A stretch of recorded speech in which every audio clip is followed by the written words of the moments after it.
Today I'm going to show you how to solve the 3x3 Rubik's Cube. The first step is solving the white cross. A white cross looks like this. It has the white centre and 4 white edges. These pieces must also be connected. To do this, first I'm going to scramble the cube.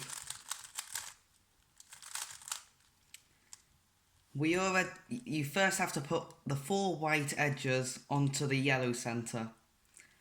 This one has already been done. We can move this one up to the yellow centre like this.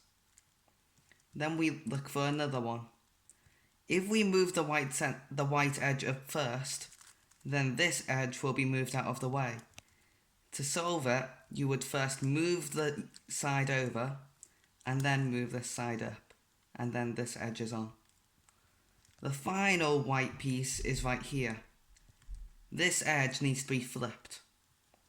To do this, you can move this to the side first, move this side over, leaving a space for this to go up, and then the 4 white edges are on the yellow side.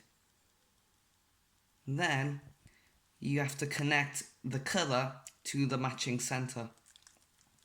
So this one is orange, so you connect it to the orange side. Then you turn this twice to match it to the white side. You then do this for another edge. This one's red, you match it to the red side, and then you turn it down. This one has been connected, so you can just turn that one down. And this last one is green, so you move it over and you turn it down. After this, you have a white cross.